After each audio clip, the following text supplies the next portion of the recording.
In this video, we're taking a look at Pantasy's New York yellow cab. It's a sleek nod to the iconic cabs of New York. It's a fun build with a few bumps in the road, so let's hit the gas and get into it.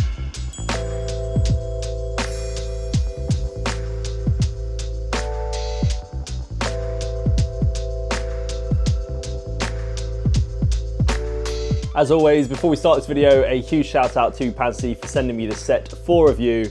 And as you know, all thoughts and opinions are my own. First, let's talk stats. This is set number 85017, and it's the latest addition to Pantasy's vehicle lineup. The set comes in with 1,600 plus pieces, and as you can see, it's pretty decent sized for a display piece. It's got some great chrome detailing and a few fun Easter eggs hidden inside, and is definitely a good nod to the New York yellow cab.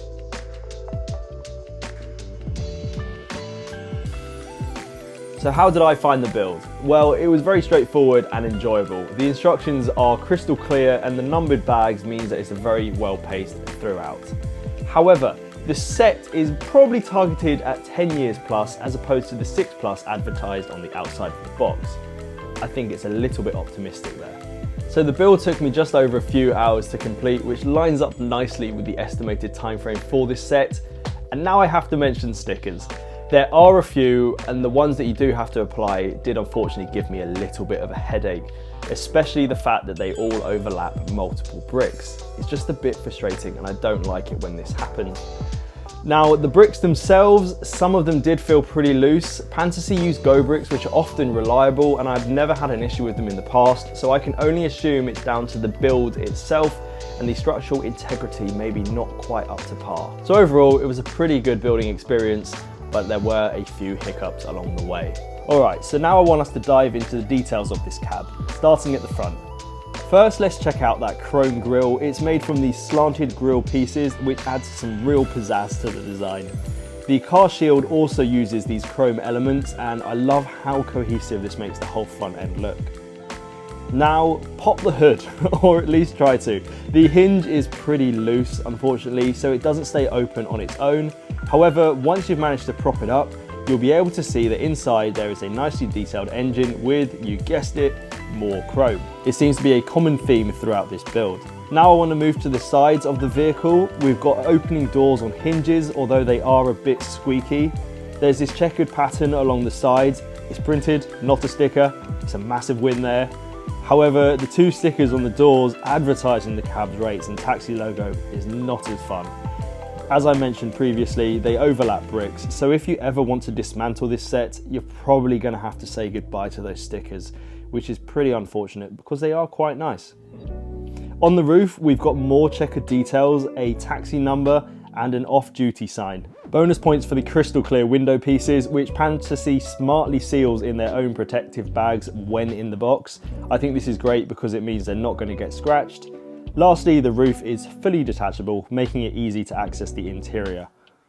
At the back of the cab, we've got a chrome bumper, some tail lights, and a functional trunk. And inside of it is a little suitcase holding some adorable pad printed tiles, a New York City map, a picture of the cab, and some sealed documents. It's pretty cool. The interior features brown leather style seats for both the driver and passengers. I really like the design of these seats. They add a touch of elegance to the build. That said, the back seats feel a little bit underwhelming and definitely could have used a little more attention to detail. The interior doors are simple but consistent in design, which works nicely overall. On the two front doors, you'll notice small details that look like buttons, presumably to roll the windows up and down. At least I think that's what they're meant to be, those black telephone pieces. I'm not 100% sure otherwise. Up front, we've got a functional steering wheel, which is always a fun touch. It actually moves the front wheels when you turn it. And then behind the wheels are two tiny speedometers printed on pad printed tiles. And on the dashboard, just to the right of the driver's seat, there's a pad printed taxi payment system. It's a neat little feature, currently showing the taxi is vacant, which ties everything together quite nicely. The interior might not be packed with features, but the thoughtful details give it plenty of character. Finally, the included signpost adds some street-side realism to the scene. It's simple, a black tower with a bunch of signs, but it complements the cab nicely. Let me know, I've never been to New York. Are there this many signs on signposts? Comment down below. So having covered the build, let's just talk about the price. The set retails for $99.99 USD, which is competitively priced when you look at Pantasy's other vehicles. However, I personally think this is on the higher end for what you get. If you are a car enthusiast or you're looking for some New York memories or something, it might be worth picking up, especially because Pantasy do have a Black Friday sale coming up where they will be rolling out discounts. Now let's pump the brakes and talk about some of the cons and issues that I found with this set, because unfortunately there were quite a few. First, I want to discuss the signpost. While it's a nice touch, the scaling feels off and it's pretty flimsy. Unfortunately, a little bump is probably going to cause it to snap in half, which is very frustrating, which means you're going to have to rebuild it. Next up, I want to cover the sticker situation for this set. The pedestrian signs are oversized square stickers that overlap the bricks. This basically means that you're going to need scissors to trim them to fit the build properly.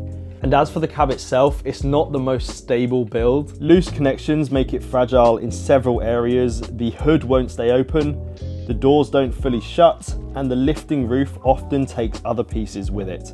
Plus, the overall proportions of the car, in my opinion, feel a little stretched. And lastly, the tyres. The weight of the build just pushes down on them, making it hard for the wheels to roll, and it's definitely not ideal. So to wrap things up, I think this is a fun build with great display potential, and it's probably targeted at those of you who are car enthusiasts or you're looking to relive those New York memories. Just bear in mind, it's not the most playable set due to the fragility and that there are a few design flaws. If you're thinking of picking up this set, I'd recommend waiting until it goes on sale just so that you get the best value. And as always, if you enjoyed the video, be sure to hit that like button. Let me know your thoughts on this set in the comments down below. And if you're new around here, maybe consider subscribing. As always, I'll see you in the next one.